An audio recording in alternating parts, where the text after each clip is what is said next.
G'day guys, I'm Amy Jobson and it is fun to have fun, but you have to know how.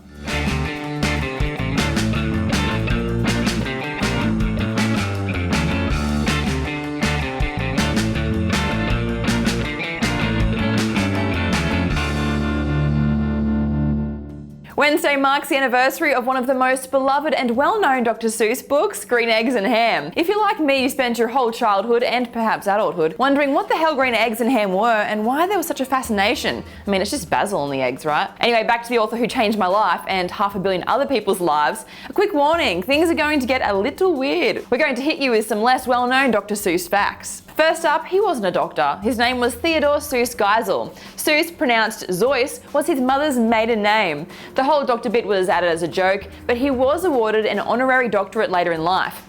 Apparently he got caught with some booze in college. Big deal, right? Well, this was during the Prohibition era, and instead of stepping down from the school's humour magazine as instructed, he kept writing under a different name. One thing that did remain a constant was his view on children. Dr Seuss did not like kids and never had any of his own.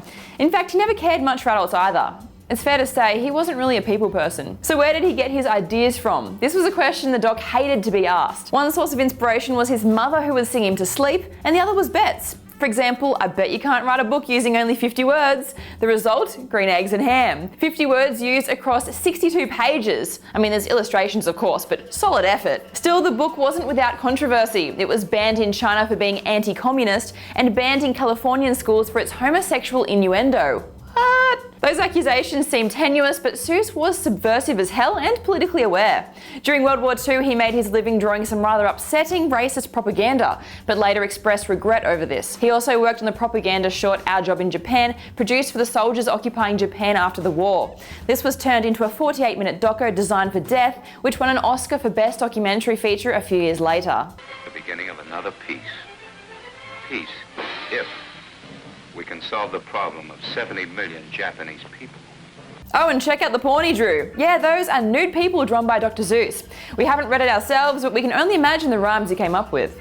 Okay, porn and politics aside, let's take a look at Seuss's first venture into the world of children's literature. And to think that I saw it on Mulberry Street was rejected by 27 publishers. He was about to chuck it in the trash when someone said it'll be a smash. He bumped into an old friend who, what do you know, worked for Vanguard Press, and the book was published in 1937. After the war, he and first wife Helen lived in an old observation tower where he locked himself away writing for 8 hours a day. Sometimes he would actually wear a thinking cap. I wonder what it looked like. Published works included If I Ran the Zoo and Horton Hears a Who.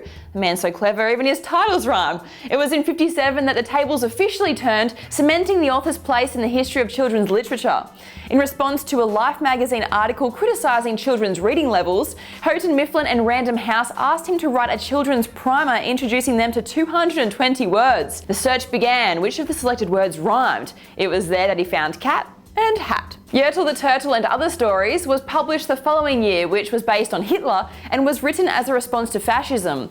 It wasn't the political nature of the piece that was disputed by publisher Random House, but rather the inclusion of a burp, which had never been featured in a children's book previously. Another tale I hadn't really heard much about, probably because it was pulled from libraries for a bit, was the Butter Battle book, referring to the Cold War. The Yooks eat their bread butter side up and the Zooks prefer it butter side down. Two societies who run things very differently, and obviously one must be wrong. So they build weapons against one another. There is no resolution, with the story ending as both sides are about to bomb each other. So yeah, heavy stuff. This was published in 1984, the same year Seuss won a Pulitzer Prize for his contribution to children's literature. His work has been translated in 20 languages and inspired a number of films, some not so well received, and a Broadway musical. Although I loved Horton Hears a Who and laughed myself into a coma. Sadly, the iconic author passed away on the 24th of September 1991, but his books will live on because, well, he showed us how to have fun.